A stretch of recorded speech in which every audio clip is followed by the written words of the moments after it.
Morning. So here I'm going to read a shloka from a Sanskrit book that I, in a sense, studied when I was a child.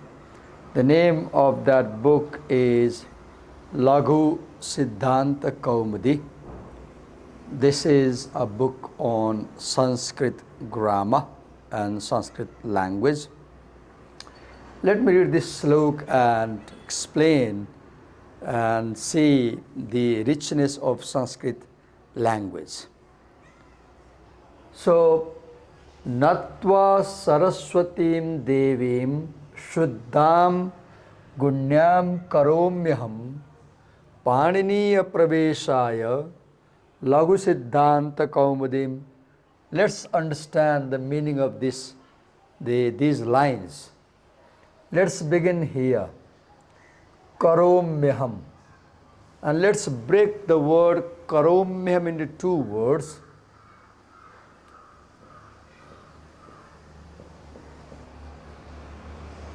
Karomi.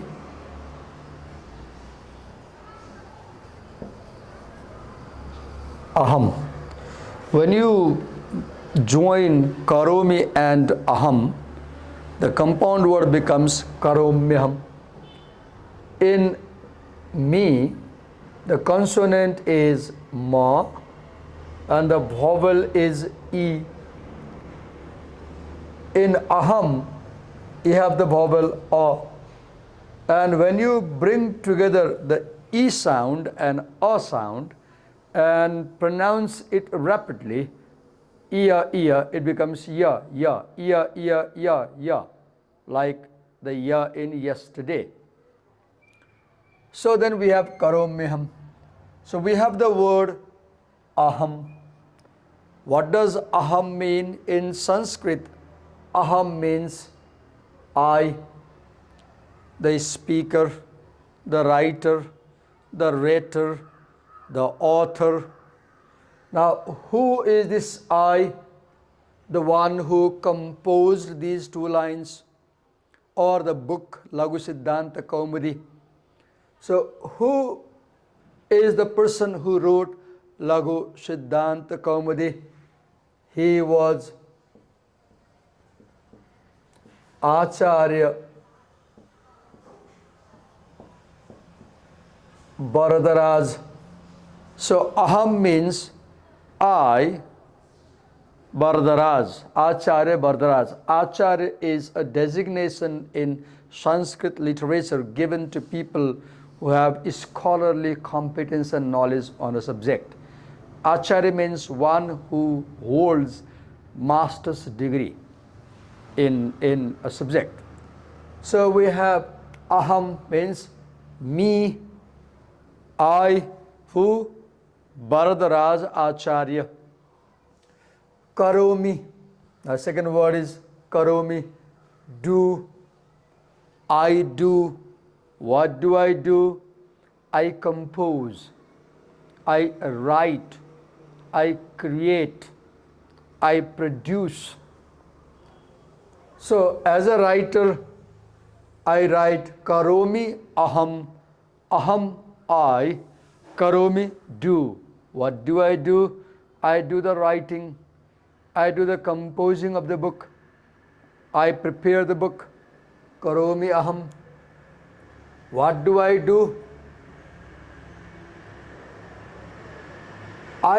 do the writing of the book titled Laghusiddhantakaumudim.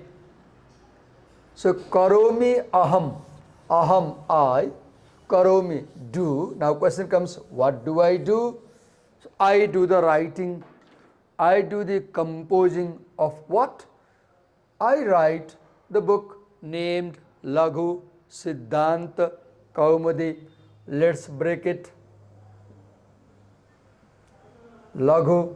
Laghu means something that is not very big, shorter and easy to handle.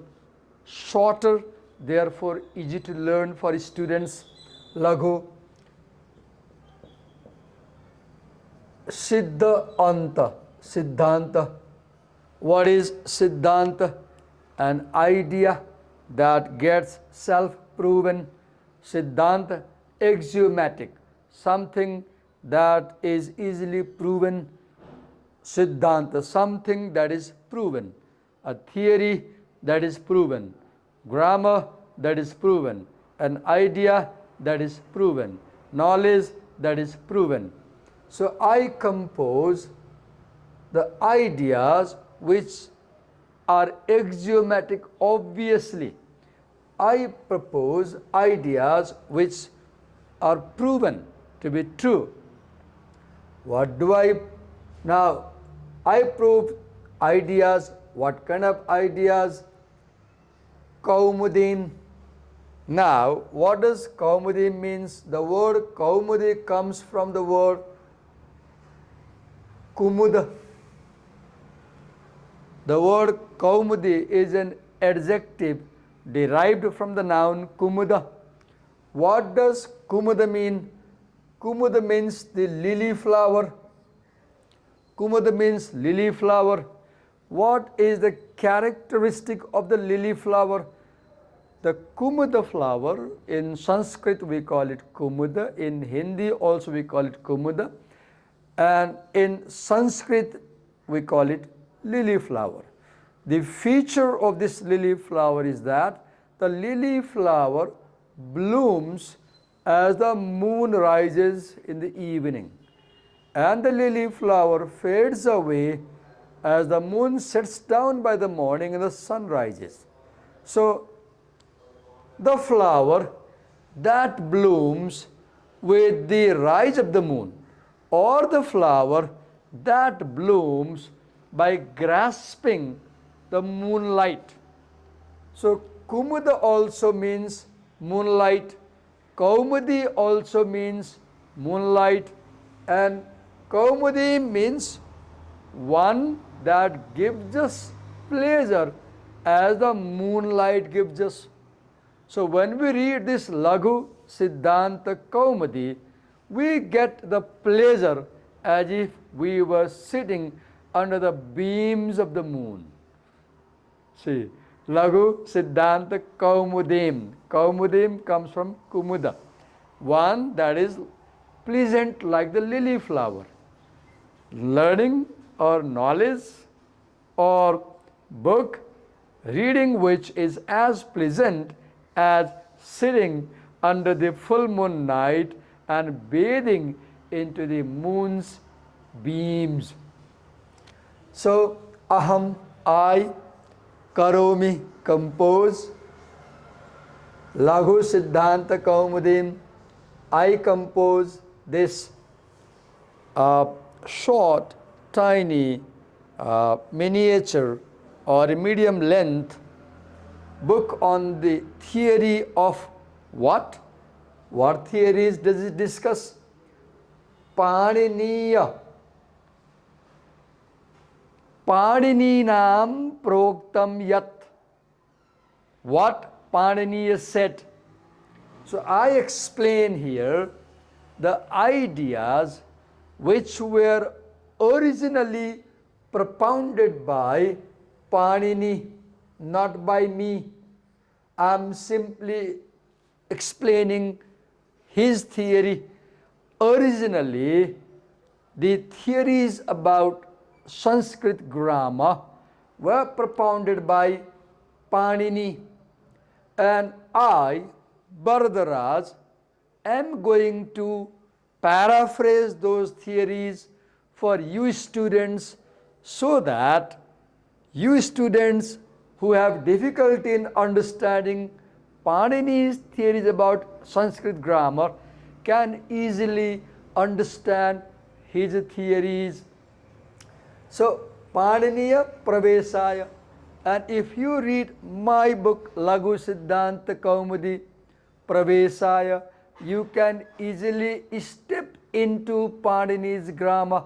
So, this book that I, Karomi, am writing serves as an introduction for you to get into the depth of Panini's theories about Sanskrit language, Sanskrit grammar.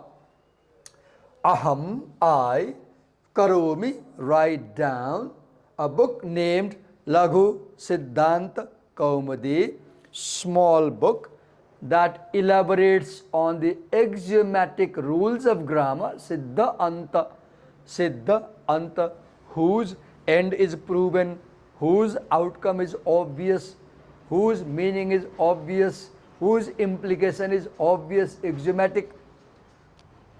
Siddhanta Kaumudim, and that is as pleasant as the moonbeams. Kaumudim, Kumuda.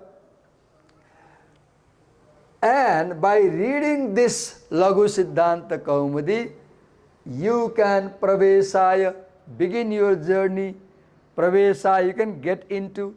Pravesaya, you can enter. Pravesaya, you can get introduced to what? Padiniya. Yat Padininam Proktam. You can get introduced to the knowledge which Padiniya propounded, Proktam, the knowledge that the Sanskrit scholar Padiniya propounded. You can learn that knowledge in a better way by reading my book, Laghusiddhantakaumudi. Who says this? Acharya Bharadaraja says this. Who is an Acharya? Acharya is somebody who has mastered a genre, a branch, a discipline of knowledge. Now, Bharadaraja is starting something very significant. And when we start something very significant, we have this tradition in Eastern culture that we invoke God to make sure that we can complete the task without any obstruction or difficulties. For example, you see there is a word Sri Ganeshaya Namaha at the beginning of this book. Ganesha is the deity that is worshipped because it is believed that Ganesha makes sure that your task will come to an end without any obstruction or difficulty. Now, because writing a book is related to knowledge, creation of knowledge. So in Sanatana Sanskriti, we have a muse, the goddess of knowledge, Saraswati. Saraswati is the muse of learning. So Bharadaraja, before he can start writing this book on Panini's Sanskrit grammar, he wants to make sure that his task of this Herculean task can easily get accomplished. For that, he first invokes the muse Saraswati. He first invokes the goddess of learning Saraswati. How does he invoke? Natva. Natva. What does Natva means?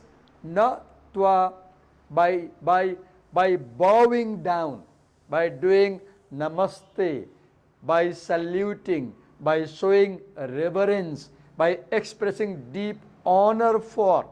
Natva. Natva literally means you hold your hands and place like this in the position of namaskaram. Namaskar, Natva. When you add the suffix tva in a root in Sanskrit, you get the meaning of doing something.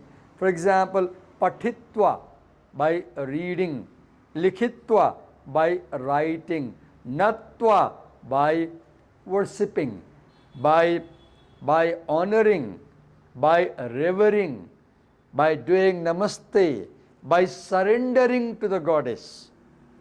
Natva Saraswatim Devim. Devim, the deity, goddess, Devi, Devata and Devi. A male deity is Devata, a female deity is Devi. Saraswatim Devim. I bow down to Saraswati. I welcome Saraswati. I show respect to Saraswati. I show honor to Saraswati. Why? Because the muse, goddess Saraswati, possesses gunyam, qualities. What qualities? Shuddham, the qualities of purity. Look, the desire. Look how good desire the writer has. The writer says, I want to create something sacred, something pure, something good, something positive. So I invoke the goddess who herself is pure, who herself is sacred, who herself is flawless. Shuddha means flawless. Shuddha means without any blemish. Shuddham, flawless. Shuddham, without any blemish. Shuddham, without any tainting. Shuddham, without any tarnishing. Shuddham, without any spot. Pure, sacred, in the highest state, in the highest quality. So the muse represents purity. Muse represents highest quality of something, and I invoke such a muse because she possesses this quality, which if I can get, I too can create a book that is pure and that contains all positive qualities. So once again, aham, me, the master Bard Raj Acharya, karomi, compose, do, write, create, Laghu, small sized, Siddhanta, a compendium of theories about language, Kaumudim, which can be as pleasant as the moonbeams. If you study this book, you will enjoy, as you enjoy when you sit under the moon's beam on full moon night, such a pleasant book. That will pravesaya, introduce you, that will step you into, that will bring you closer, that will introduce you to the knowledge and theories of Panini, Rishi, another master, researcher, writer, scholar, Panini, who developed the theory of Sanskrit language. And how do I do this? Before I start my work, I want to show respect to the muse. I want to bow down to the muse. I want to surrender in front of the muse. I want to invoke the muse. Why? Because the muse possesses the qualities of purity, the qualities of simplicity, the qualities of art, the qualities of highest, let's say, knowledge. And with that, with the blessing of the Muse Saraswati, I hope I can successfully accomplish this Herculean task. So do you see, Sanskrit is a really, really rich language. Within 2 lines, look how much meaning is compacted, or how much meaning is present. Thank you. I did it just for my pleasure. Thank you.